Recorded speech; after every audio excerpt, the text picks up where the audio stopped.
right, good afternoon. Thank you, Commissioner Sankey. Appreciate everybody being here today, and thinking maybe I got y'all in a vulnerable position being day 3 and being the last one to speak to y'all today. So I got you right where I want you.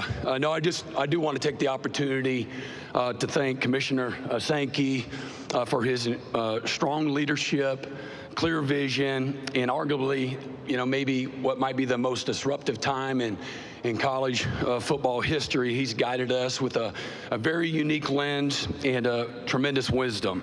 And I would also be remiss if I didn't mention and thank William King, his co-chairman. He's been a great help to all of us head coaches over the last couple of years and helping us navigate a lot of choppy waters.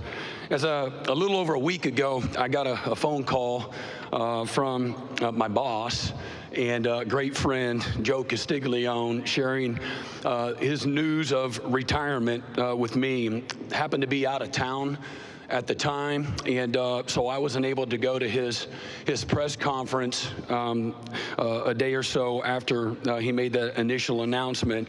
And so as I begin today, I'd like to just publicly both congratulate and thank Joe and his lovely wife, Kristen, for 28 years of impeccable leadership that he's provided so many, the love, the passion, the sacrifice, and the dedication to the entire University of Oklahoma community and the city of Norman.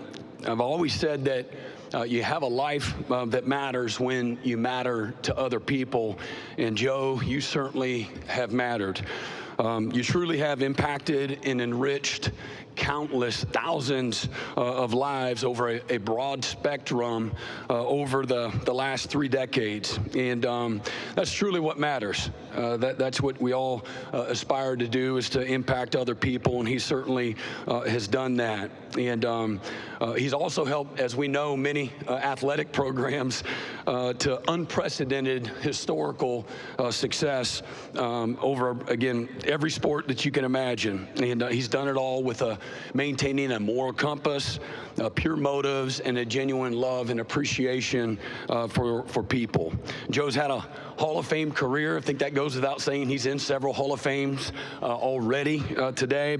But I believe that has happened and transpired because of his unwavering commitment and dedication to winning at the highest level, but doing it the right way.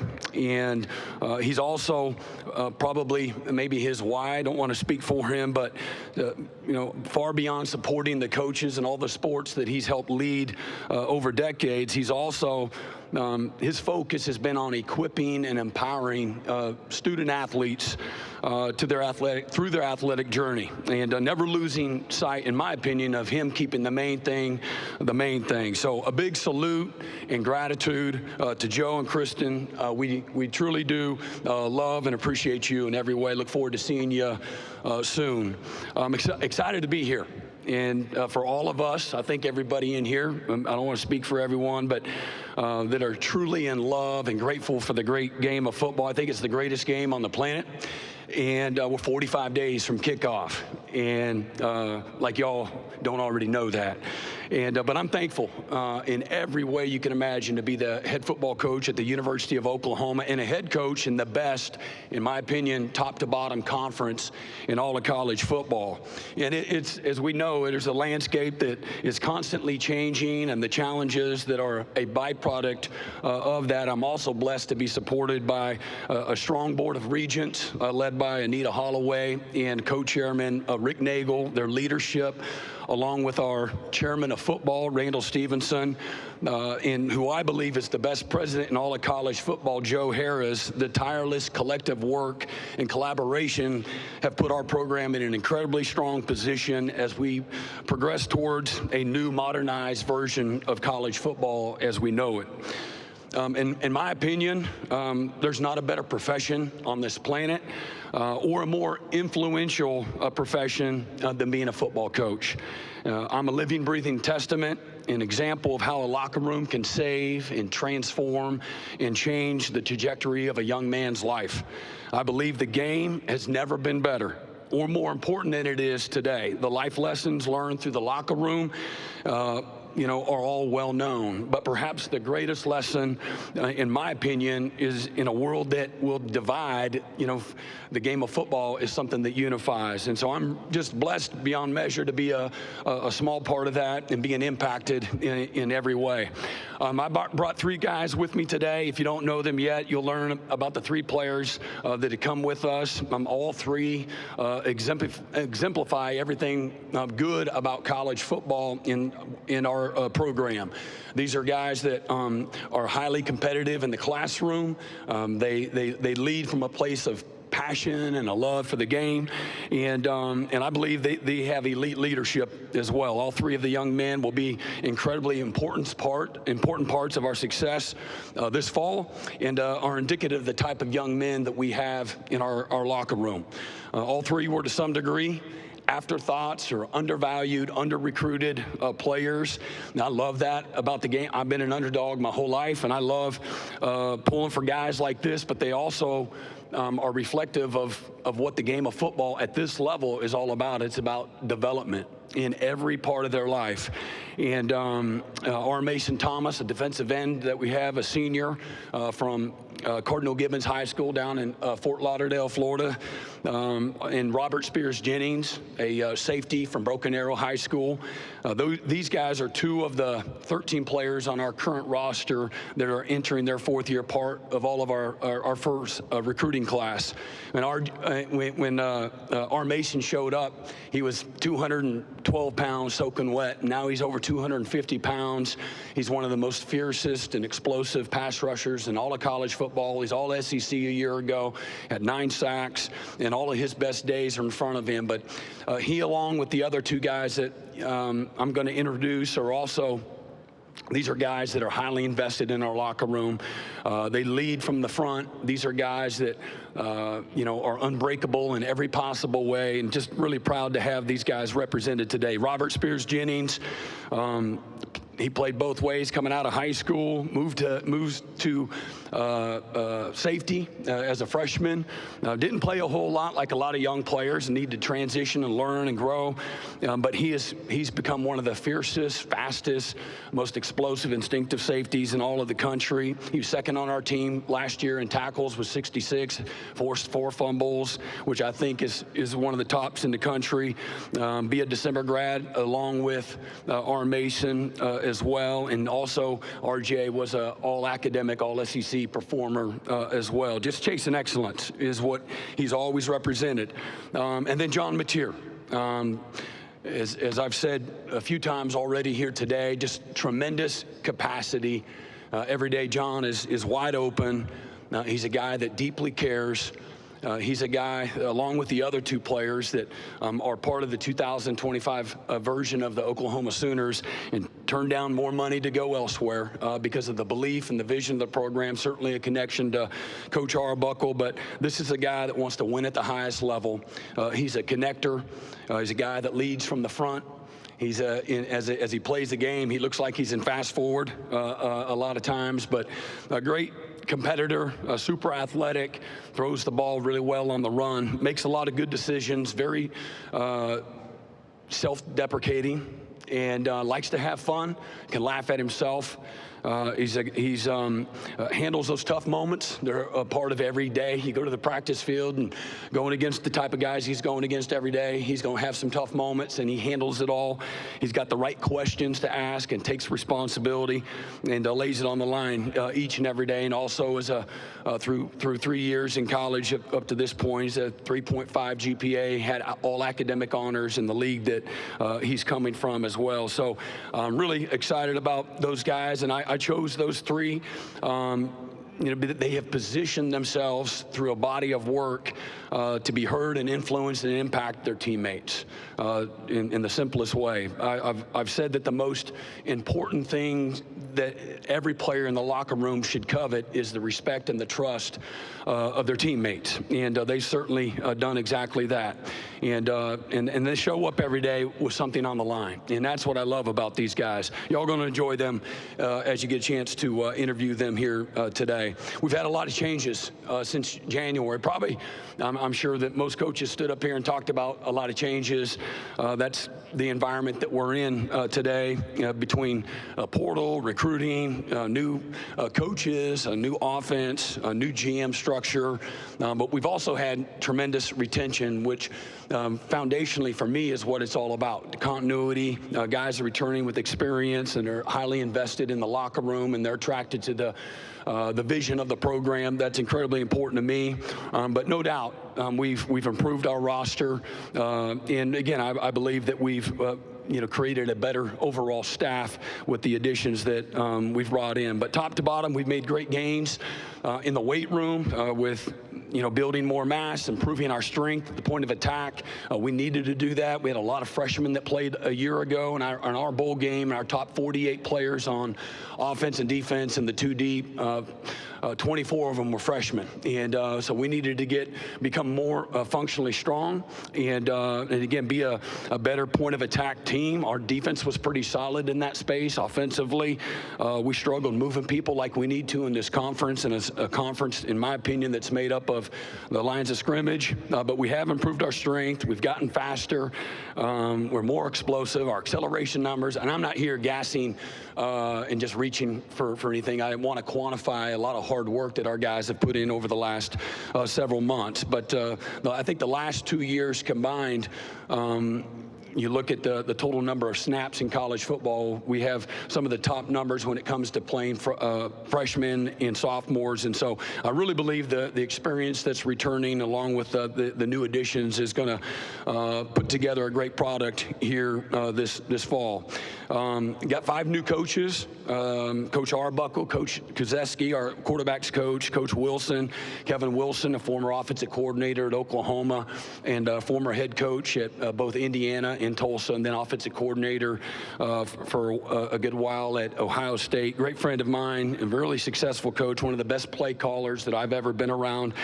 He's also on our staff. And then I hired 2 linebacker coaches, an outside linebacker coach that's been a coordinator at an elite level in Wes Goodwin, and he'll be my outside linebacker coach, and then Coach Nate Dreiling as well, who coach our inside linebackers, and also been a really good coordinator as well. It's been great. All these coaches, along with, again, our new front office staff, Jim Naggie, and the depth of the people that he's brought into the building as well, they really have. They've hit the ground running. It's been a ton of fun. I love their energy, their buy-in, and the things that they've added to our culture day in and day out. It's been fantastic. Change, as we all know, is inevitable. Nothing ever stays the same, and every year my job and my focus is on how do we move the program together and move it forward, and face the new challenges, the headwinds that are a part of all of it that you experience every year, but maintaining our mission during that process and not flinching even when maybe a lot of people are. Had a blast this spring, this winter, even this summer, when we're allowed to being on the practice field with this football team, being with the guys, been a ton of fun. They've worked their tails off, and I love the focused passion and the focused intensity, the competitiveness, the energy, the leadership, the edge that these guys show up every single day, day in and day out. Every year you got to start over and recreate, reinvent, develop a new identity, and I'm excited about seeing where that goes, but I love what I've seen up to this point in time, and a lot goes in to creating that identity, and the season and the challenges that will present will also help shape an identity with this football team. But couldn't be more excited about what I've seen up to this point in time. This is a team I love to be in the building with every single day, and I believe they have what it takes to claw our way back to where I believe Oklahoma belongs. The expectations here and in the locker room are to win at the very highest level and to compete for a championship. That's always been the way it is here at the University of Oklahoma, and we embrace those standards and expectations of excellence. Now, you choose to come to Oklahoma to coach or to play on the biggest stage in the biggest games, and you accept everything that comes with that. In the new era of college football, we expect to be a program that is year in and year out consistently a playoff contender. And I believe the sum of all of our parts with this football team, the 2025 version, gives us a chance to have a really good football team. Got a lot of work to do, a lot of improvement to do through the next several weeks in fall camp, and then even into the season and the challenges, how that will shape us and help us get better. But the margin for error is incredibly small. We know that. This is a conference that is it's full of teams that will punish you on any given Saturday if you don't show up and get everything right. And so looking forward to competing with this group of coaches and a group of players. And with that, I'll be respectful of your time and open it up for questions. Thank you, Coach Venables. If you have a question, raise your hand. Please give your name and affiliation. Gianna, Nathan, and Drayden will get one to you. So if you have a question, please raise your hand. Come up right here, start in the second row, right in the middle. Kirk. Kirk Bowles from the Houston Chronicle. Hey, Kirk. Have you ever played a football season before without any wide receivers? And given all the injuries, how has that position improved? Yeah, it's. I think it's hard to do. Certainly, it's hard to get a first down or two. But no, it. As we've said, and I would take this moment just to say, what type of a future I believe that Jackson Arnold and Mike Hawkins, both of those guys, put in a really tough spot as first-year players. The supporting cast that they can't play quarterback by themselves, and put them in a really tough position based on what happened. And both of them are going to be incredibly successful in the future. And but yeah, that made it really difficult. And no excuses. What you would ideally like to see on any given Saturday, if you're going to be competitive and have a chance to win, as an offense and a defense. And a special teams that complement one another, not compensate for one another. And when you give the ball back more than you take it from the opponent, I know it's hard to win. Okay, we'll go right down front in front of the podium here. Hey, Coach. I want to talk Red River a little bit. In your first 3 seasons as the head coach at Oklahoma, you're 1-2 in the Red River. You've been outscored 37 to 117 and scored just 3 and 0 points in the 2 losses. What do you think the key is to getting your offense going in those games against Texas, and how important is that game to your program and to your fan base? Yeah, well, I would say 2 of the 3 years we were, at some key positions. We're in a really tough spot, but I think 2 years ago was reflective of the type of game that it should be and will be moving forward. But yeah, we got to play better. We got to coach better. We got to play better. And that's a wonderful venue, as good as there is in all of college football. I've said it a lot. It's better than any national championship environment that I've been in. And I believe part of that is because of all the corporate that's at a national championship game. You're looking at 30+% maybe corporate that aren't really invested. And there's not a heartbeat in that stadium in the Cotton Bowl that's not heavily invested with a little bit of hate in their heart. So we'll get back on track. Look forward to that opportunity in October when it gets here. You bet. We're going to go over to our left-hand side, about the 3rd row over here to our left. Hey, Coach. Chris Phillips, SEC Unfiltered. The improvements you guys have made on the defensive side of the ball have been well documented since you got to Norman. Outside of just the obvious, which is the personnel upgrades, what do you feel like you've done from a cultural standpoint and just a mindset change that has led to getting dominant defense back in Norman? Yeah, I think that, great question. I think it goes without saying that we had a lot of guys that were scarred up, guys that were still here on the roster, a lot of guys that were scarred up and didn't know how to play and prepare the right way. It's not like a knock on anybody, but I don't think had the confidence, probably most importantly, and so it takes a lot. You nurture that, you develop that, you recruit that, and then man, you're relentless about chasing excellence and being the example for what it looks like every single day. You got to be a therapist, you got to be a coach, you got to be a teacher, you got to be a motivator, and I love that. I love building things. I like building things that are to last. And so we literally started from the ground up. And this, again, will be the first year that we've had guys that are in our program for 4 years, 6 players on defense. This will be year 4 for them. And I expect them, the more you play, the better you get. That's a developmental game. And but culture, mindset, how we do what we do, how we practice, the passion, the intensity should be like a game mindset, you know, every rep. And those are game reps. And to get the buy-in is not an easy thing to do, as many coaches will tell you. And but I've always chosen, instead of making my guys do something, I can get them to do whatever I want. And but I want to inspire and to motivate and challenge. And that's how we've created the buy-in, you know, with our players, to get our guys excited to go dominate practice, dominate the minutia, dominate the meeting room, and to play at a really, really high elite level. So that's been fun to see the change. We're not anywhere close to where we want to be and where we're going to be, but we're moving in the right direction. I'm proud of all of the work that's gone into it from both the players and the coaches. Coach, we'll go in the center aisle about 3/4 of the way back on this near aisle. Drew. Yes, Drew DeArmond, WCZN Radio, Huntsville, Alabama coach. Of course, we know Jim Naggie very well in our state. He was the director of the Reese's Senior Bowl. Big-time scouting background, Super Bowl champion. Talk about the relationship you two have, and how did that kind of come about to add him to your organization to try to take this program back to an elite level? Yeah, love Jim Naggie, love his staff. Always been a longtime fan. Our paths crossed many, many years ago at a couple of different spots. And he's first class. He's been really good for a long time at the highest level of football. He's got a great football mind. He's a tremendous human being. He's been a great partner in our collaboration to make us more efficient and make us right. And so that's been a lot of fun to watch that. We're literally just kind of starting the root system. He hired his last few guys just several weeks ago, went through our very first cycle that was halfway done when he jumped in. And so I think you'll really see the fruits of the labor of, you know, the vision of, you know, what we want to do and what we want to become through that space over the next couple of cycles recruiting. But they love it. What I love about Jim and his staff is they're really passionate about what they do. And they care about people.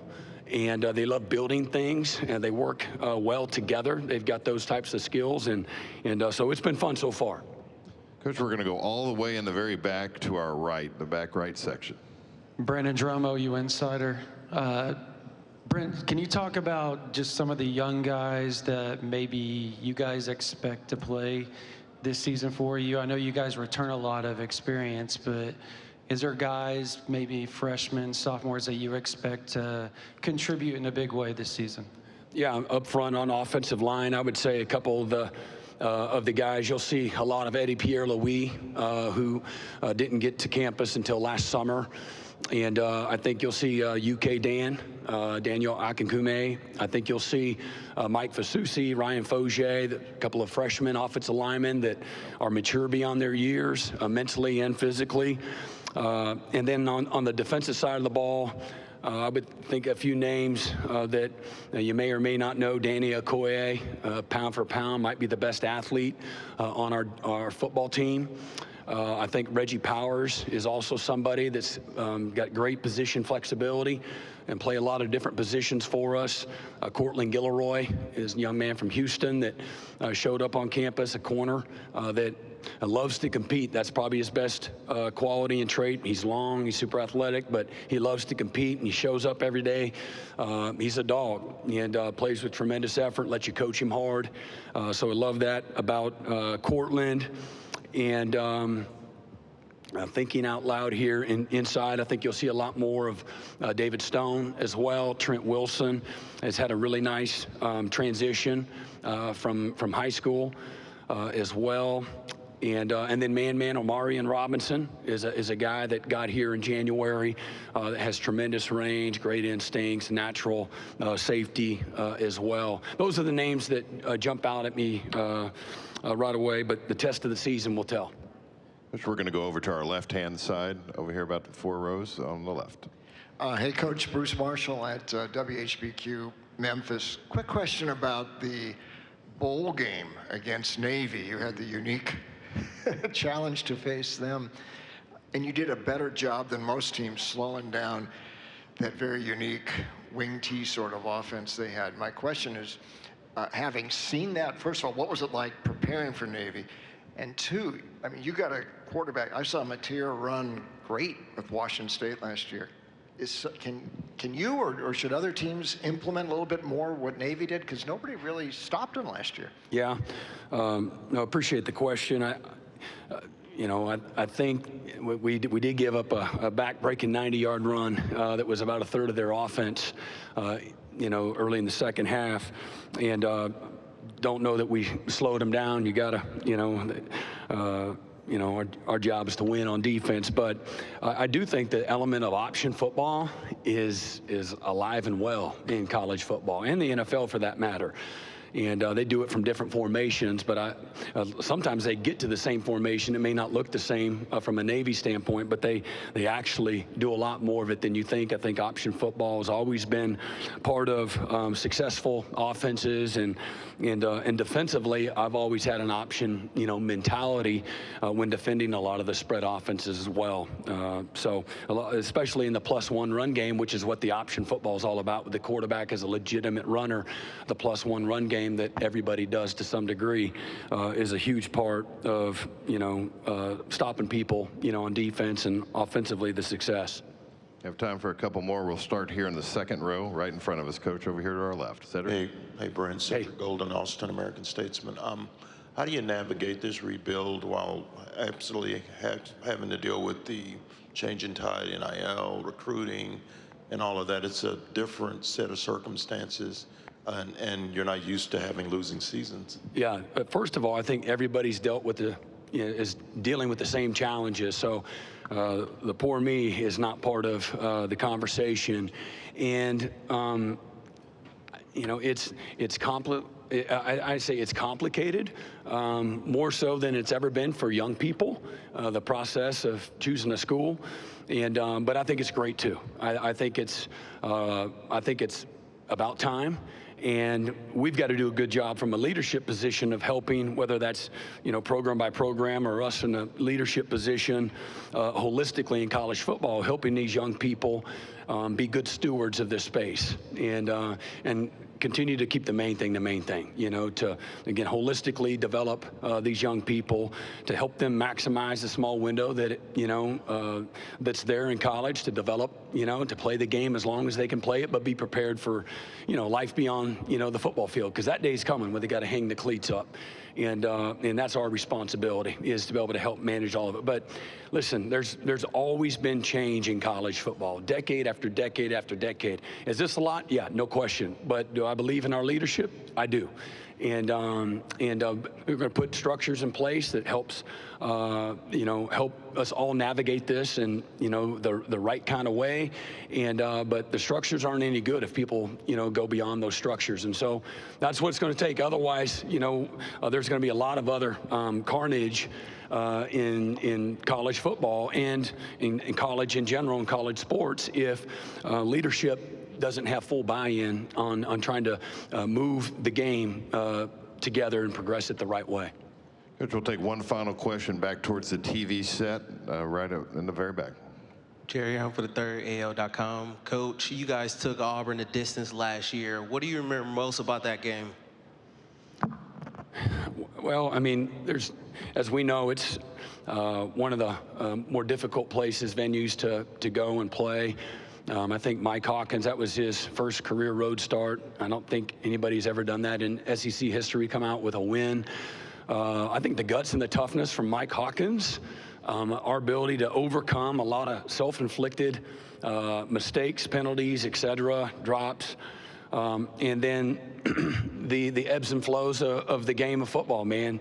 The dramatic comeback, the 2-point conversion, the critical stops, going on the road, the fight, the guts, the toughness that our players exemplified. You see many teams that are on the wrong side of that in that scenario, being down at one point, I believe, to start the fourth quarter by 11 on the road. So had a bunch of babies out there making plays and finding a way to get a win. Coach Venables, thank you for your time this afternoon. Appreciate it. Boomer Sooner.